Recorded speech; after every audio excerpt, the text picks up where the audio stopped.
Good afternoon, gentlemen. It's good to get to do this second video. I was about to say it's good to get to see you, but I am not actually seeing you right now. So hopefully this is good for you, and it is less good for me because I don't get to see all of your handsome, smiling faces. Two things I want to get to touch on today in our team's realm, but before that, just wanted to share briefly the stuff I've been working on today. I am mostly through working on the Horizon Rotor 4.5 stand-up that's on Mark York's machine, and I've also been working through a lot of project managing things for the 24K low-pressure compressor parts. We've been figuring out some things with part movement on the mill, and I've been figuring out how to convert Danny's programs on the Horizon assembly from the first set to the second set. Yes, you did just hear my cat meow. I think that's been one funny thing about having to work from home today is I have, well, she's not going to come, but I have had her scratching at my feet all day today. I've had to be on conference calls and go on mute because she will just come over and there she is. Yes, this is Artemis, and now she's gonna run away. But two things that I wanted to touch on with you guys. One, you'll see from Pete Hansen an article that was released about internal to TurboCam about medical paid time off specific to the coronavirus.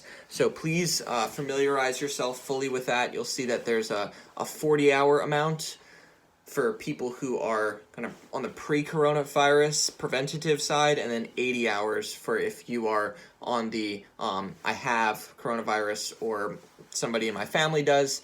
Especially since we've been talking about this the last couple days and how we can be looking out for each other. This is a serious thing. I'm really glad to see that our company is taking it seriously and thinking that through in a way of how does that look like with paid time off. So please contact me if you have specific questions about that, and we can talk through what that looks like for your situation. But the last dimension that I wanted to touch on was yesterday we talked about in scary times, in strange times, I think it can be really good for us to focus on who we want to be during these times. Asking myself, in 2 years, how do I want to remember the way I lived during the coronavirus? And kind of breaking that into three pillars. Being a person of hope, being a person of help, and being a person of humor. So just to dive into the hope aspect really quickly, I think it's really good for this time to be asking each other, like, what are you hoping in during this time?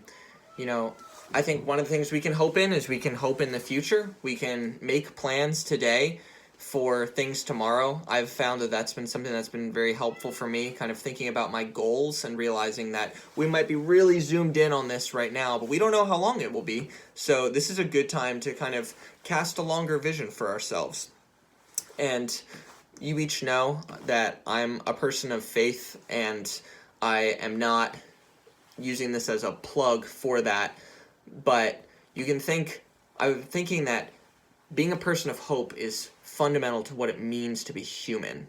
And, you can think of it on one standpoint that, if we think about being human as having a survival instinct and kind of, me and my herd and pushing out other people, that's one dimension, but I think the other better side is this idea of being made in the image of God. And, if we can, to put this in a way that we all can relate to, it's kind of the idea of we know and we feel that we were made to live and lean into the best of us and help others lean into the best of them as well. And we each have different things that we hope in. For me, the thing that I'm hoping in right now is that I trust that Jesus has this in control. There have been things like this in the past. The sky is not falling, and so I want to be wise and love other people and take care of the people that I can around me and try and be a positive influence. But let's really be people of hope, because I think the coronavirus might be new, but the disease of fear is not new. And so let's combat that with the cure of hope. So God bless you guys. I'm praying for you, and I will be in the office tomorrow. So I'll look forward to getting to see some of you then. Bye-bye.